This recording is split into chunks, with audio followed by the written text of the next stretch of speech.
Now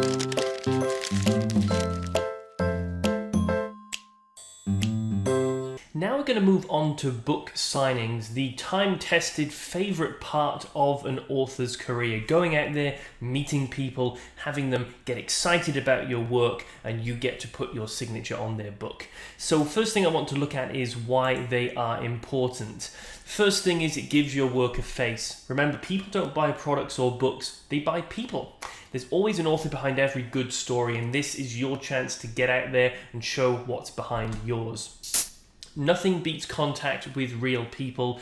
This goes back to the early initial sales psychology studies that were done back in the 1920s, and it's a shame in the online world that we do so much faceless buying, but you're much more likely to make connections, meet people that you can exploit for your benefit in a good way, and also bring people closer to that buying cycle if you can do it face to face. Allows you to suss out your demographic and their desires. So you may write your book and then have book signings and realize that either you got it bang on, or maybe the children's book you wrote has got a slightly older audience, or the book that you marketed for retirees is actually being enjoyed by pre-retirement people. So at the same time, it's some really good free market research for you. They're often frequented by agents and publishers. Don't expect you're going to do one book signing and get a multi-million pound or dollar deal, but they do hang about in those places, particularly if it's an author that's picking up pace, and you could make some great connections. The only thing I'd like to mention here, they should always be held in a bookstore. You do hear about people holding them in bars and schools and that kind of thing, but people gravitate to bookstores for a reason, because they want to buy books. So may sound obvious, but that's something to remember. So how to organize them? There is a kind of set format for getting yourself a book signing.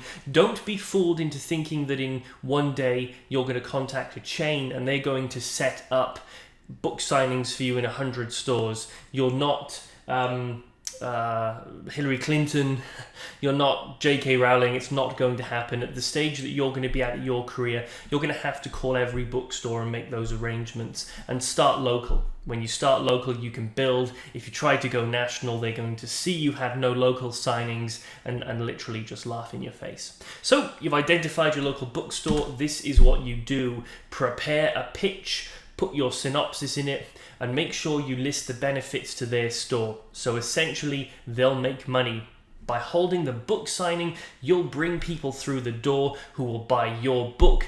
You'll be expected to give a portion of the profit to the store, and while they're there, they'll also hang around and buy other books. So never, ever, ever in a pitch tell people why it's important to you, because that bookstore manager doesn't care about you fulfilling your dream, doesn't care about the fact that you want to get out there. Their little money-making cogs are going to be spinning, thinking, what's in it for me? So put all of the benefits in in the context of that store.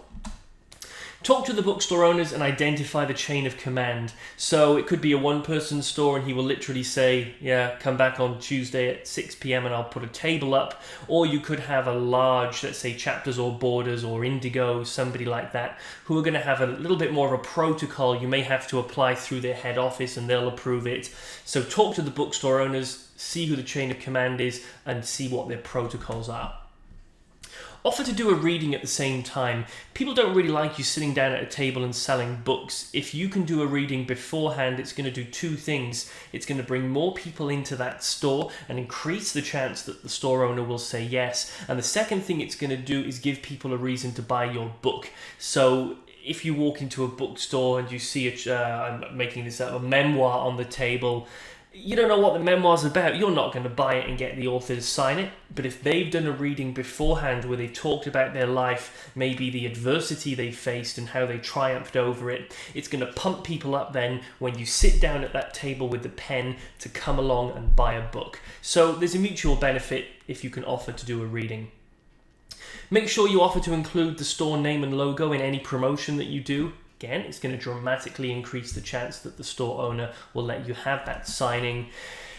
If you do meet somebody or you have a meeting or they ask you to mail them some samples, do provide them with 2 copies, and these are real ones. Anything you do should always be 2 copies, because you will find that the initial point of contact will often keep one and then they'll send one to somebody else. So you're going to do yourself a favor by giving them 2.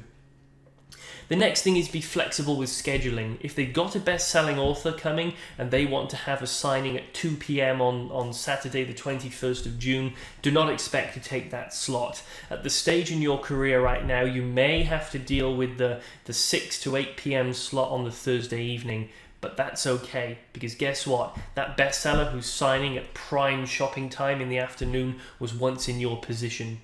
So I hope that helps you. It's fairly brief because, well, it's incredibly simple to get yourself book signings. The one thing I'll state again before we close down this lecture is this here.